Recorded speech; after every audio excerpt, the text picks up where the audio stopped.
Good Monday morning, St. John's. I hope and pray you are doing great this beautiful, beautiful Monday morning.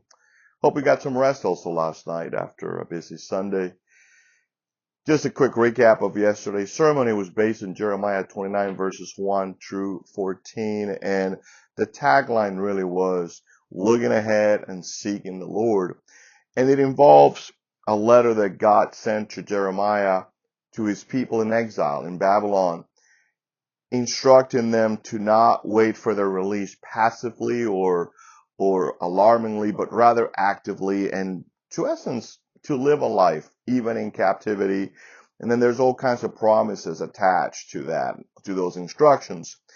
A reminder for them and for us today that sometimes in exile, God does some of his best work in our lives. We don't understand why that is, but it is the way it is. So he tells them to build homes and to live in those homes, to plant and to eat and to multiply and not to dwindle. Also to not pay attention to fortune tellers and people in their midst that are going to try to pull them away from their belief. And then I think the climax of the passage is verses 11 and 12. For I know the plans that I have for you. Plans to prosper and not to destroy. Plans that include a hope and a future. And I love that he says, for I know the plans that I have for you. You may not know the plans, but God says, I know the plans. And the fact that he knows the plans is good enough. We don't need to know. I was thinking about it even after the fact yesterday. Whenever I fly, and I'm boarding the plane, I never ask the pilot as I board the plane and he sits or she sits right there on my left in the cockpit. I never ask him, do you know where we're going? I trust that he knows or she knows where we're going.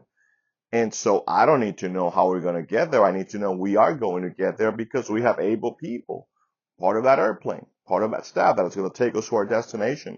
Well, God knows where we're going. God knows what he's got in store for us. It is not our job to know necessarily. It is our job to trust and to live in obedience so that we may discover what God has in store for us. Then we closed, the passage is closed by saying, you will seek me and find me when you seek me wholeheartedly. And that means when you seek me as if your life depended on it, because our lives depend on the Lord. And we gave this little exercise. We got this little sheets that, with time frames to get us to really jot down the time we spend with the Lord. And I said it clear, this is not homework. If you took one home and you want to complete it, great. I think it'll be a benefit to you and to me.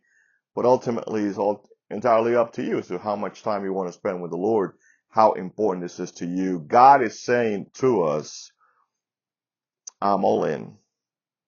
Are you all in? And that really ultimately is what this passage is all about. Perseverance, purpose, that we may discover the blessing of God during times of exile and difficulty. Just keep thinking about it. Keep praying about it. So glad we get to do this together. Go out this week and do something great for God. See you Sunday. Till then.